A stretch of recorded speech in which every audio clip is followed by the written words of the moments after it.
Imagine the bat signal cutting through a night sky choked with red fog and twisting alien geometry. We aren't just talking about a monster invasion. We're dropping a canon Batman into a localized dead space outbreak right in the heart of Gotham City. The core conflict here changes instantly. He isn't fighting criminals or super soldiers. He's fighting a contagion that turns the neighbors he swore to protect into biological weapons. Communications have gone dark in the Narrows. Reports of a riot are flooding in, but the screams sound wrong. Batman glides in to investigate, and what he finds will test his code like nothing before.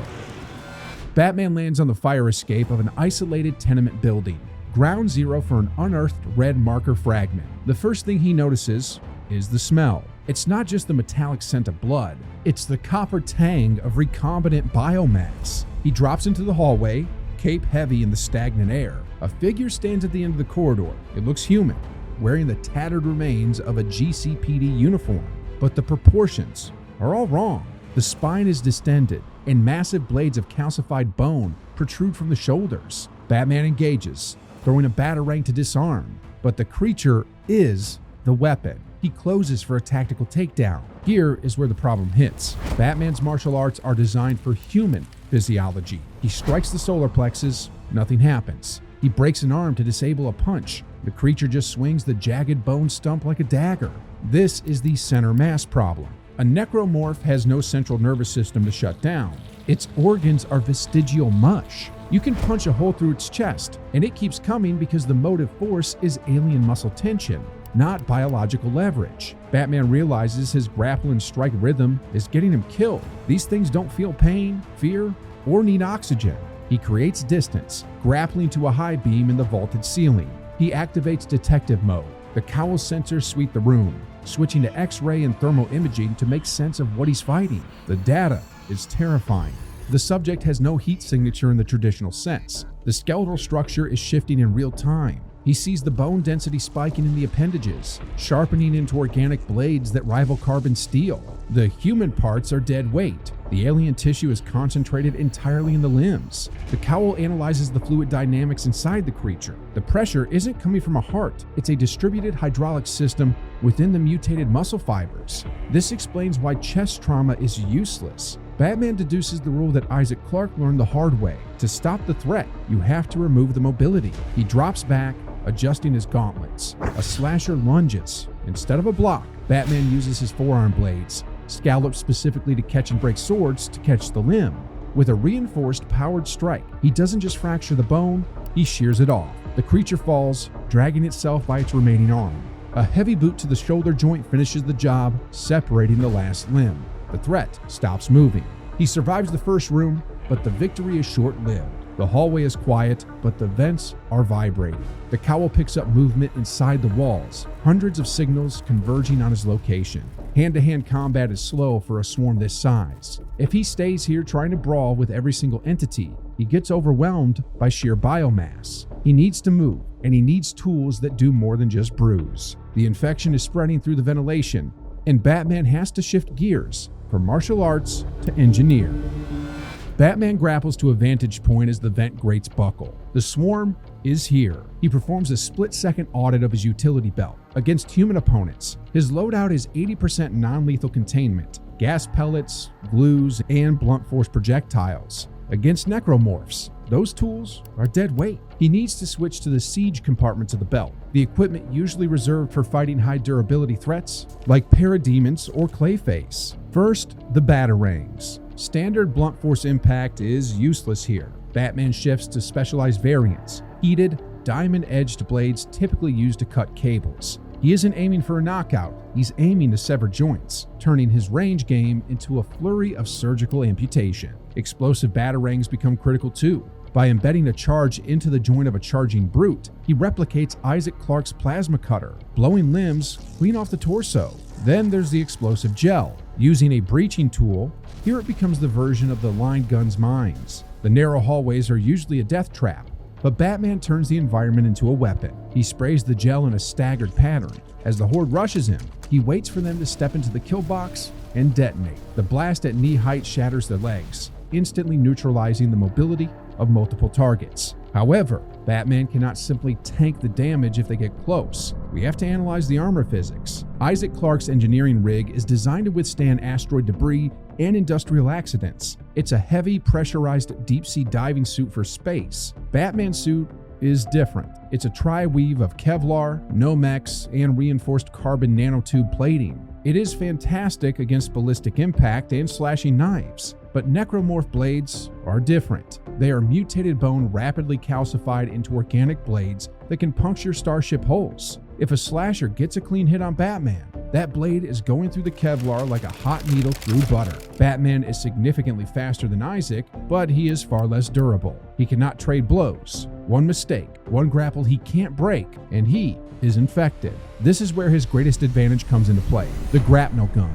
The horror of Dead Space comes from being grounded. You are stuck on the 2D plane with monsters that run faster than you. Batman owns the vertical space. When the swarm floods the hallway, he doesn't have to back into a corner. He zips into the rafters, effectively disappearing from the Necromorph's immediate aggression range. He can drop down, sever a limb, and vanish back into the darkness before the pack can converge. He turns the chaotic swarm into a series of isolated engagements where he dictates the angle of attack. Having thinned the immediate herd from the rafters, Batman locates the building's freight elevator shaft, the only path large enough to accommodate the marker's signal source. He cuts the cables and rappels down into the sub-basement, leaving the chaotic sounds of the riot far above. The air grows colder and heavier with every meter he descends. He has the tools to survive the physical threat above, but as he touches down in the facility's foundation, he faces the one thing his utility belt can't fix. Physical survival is possible with his tech, but the real threat in Dead Space isn't physical, it's mental.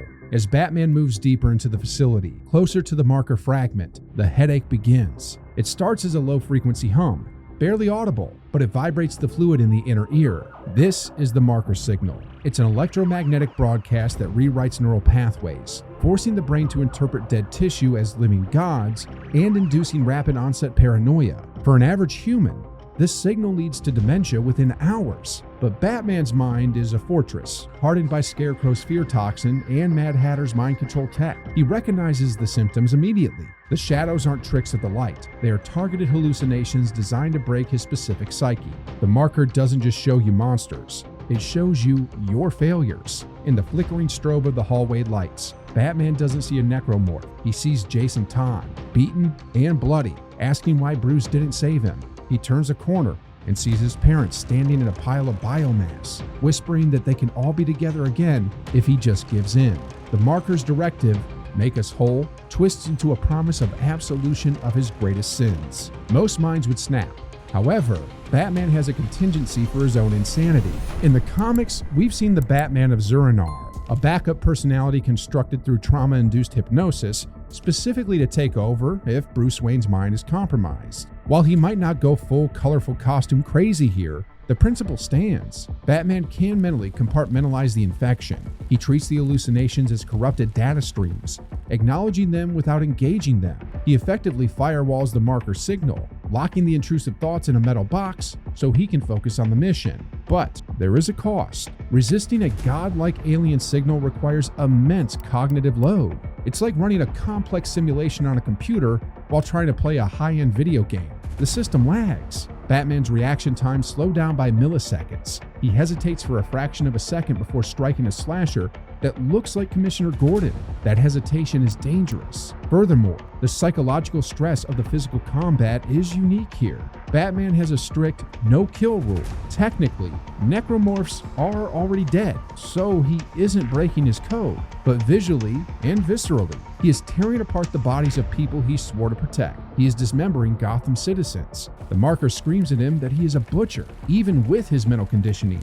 The sheer horror of mutilating his own city weighs on him, eroding his focus. Instead of succumbing to the despair, Batman pivots to offense. Isaac Clarke is an engineer. He destroys the marker because he sees a machine that needs breaking. Batman is a detective and a scientist. He doesn't just want to smash it. He wants to understand the transmission. He stops in a secure room, deploying his cryptographic sequencer and portable frequency analyzers. He attempts to isolate the carrier wave of the marker signal. He isn't trying to blow it up yet. He's trying to jam it. He creates a localized white noise field, a counter-frequency broadcast from his belt to dampen the signal in his immediate vicinity.